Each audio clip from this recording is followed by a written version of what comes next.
കണ്ണൂർ തലശ്ശേരിയിൽ ഗർഭസ്ഥ ശിശു മരിച്ച സംഭവത്തിൽ ആശുപത്രിക്കും ഡോക്ടർക്കുമെതിരെ പരാതിയുമായി യുവതിയുടെ ഭർത്താവും ബന്ധുക്കളും രംഗത്ത്. തലശ്ശേരി മിഷൻ ആശുപത്രിക്കും ഗൈനക്കോളജിസ്റ്റ് ഡോക്ടർ വേണുഗോപാലിനുമെതിരെയാണ് പരാതി. മാർച്ച് 19-നാണ് നൌഷാദിന്റെ ഭാര്യ ഇവി സാഹിറയെ പ്രസവത്തിനായി ആശുപത്രിയിൽ പ്രവേശിപ്പിച്ചത്. ആദ്യം സ്കാൻ ചെയ്തപ്പോൾ എല്ലാം നോർമലാണെന്ന് അറിയിച്ച ഡോക്ടർ ഇഞ്ചക്ഷൻ കുറിച്ചുകൊടുത്തെന്നും ഇഞ്ചക്ഷൻ ചെയ്ത് കുറച്ചു കഴിഞ്ഞപ്പോൾ കുട്ടിയുടെ ഹാർട്ട് ബീറ്റും അനക്കവും നിലയ്ക്കുകയായിരുന്നുവെന്നും നൌഷാദ് പറഞ്ഞു.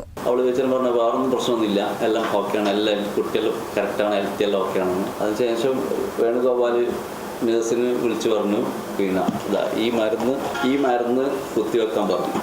8 മണി വരെ സിസ്റ്റർ വന്ന് ഹാർട്ട് ബീറ്റും കാര്യങ്ങളെല്ലാം ചെക്ക് ചെയ്താൽ ഒരു പ്രശ്നമില്ല, എല്ലാം പെർഫെക്റ്റ് ആയിരുന്നു. ഈ മരുന്ന് കുത്തിവെച്ച് അതിനുശേഷം 9 മണിയാകുമ്പോൾ മൊത്തം കുട്ടിയുടെ അനക്കവും ഹാർട്ട് ബീറ്റും എല്ലാം.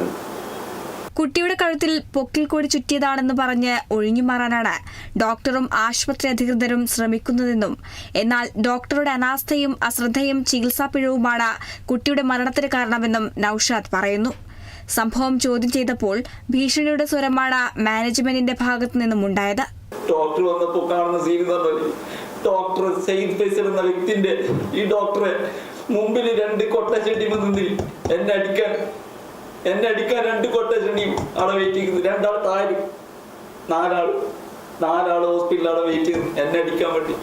3 മണിക്ക് ഇഞ്ചക്ഷൻ കൊടുത്ത് 6 മണിക്ക് വേദന വന്ന് 11:30 പ്രസവിപ്പിച്ചെടുത്ത് കുട്ടിനെ 20-ാം തീയതി പ്രസവിപ്പിച്ചെടുത്ത് കുട്ടിനെ കാണിച്ചു കൊടുത്ത് 3 മിനിറ്റ് കഴിഞ്ഞിട്ട് എനിക്ക് കാണിച്ചാൽ കുട്ടിന്റെ കഴുത്തിൽ 3 റൗണ്ട് ഈ പൊക്കിൽ കൂടി ചുറ്റിയിട്ടുണ്ട്. അപ്പോൾ ഡോക്ടർ പറഞ്ഞു ഇങ്ങനെയാണ് സംഭവം, മരിച്ചത്. അതുകൊണ്ട് എത്രയും പെട്ടെന്ന് മറവി ചെയ്യണം, കുട്ടിനെ പെട്ടെന്ന് മറവി. നൌഷാദും ഭാര്യയും ആശുപത്രിയിലെ മുറി ഒഴിഞ്ഞു കൊടുക്കാൻ തയ്യാറായിട്ടില്ല. തന്റെ കുട്ടിയുടെ മരണത്തിന് ഉത്തരവാദികളെ നിയമത്തിന് മുന്നിൽ കൊണ്ടുവരുന്നതുവരെ ആശുപത്രിയിൽ തുടരാനാണ് നൌഷാദിന്റെ തീരുമാനം. ജില്ലാ കളക്ടർ, കണ്ണൂർ SP ഉൾപ്പെടെയുള്ളവർക്കാണ് പരാതി നൽകിയത്. Kerala vision news, Kannur.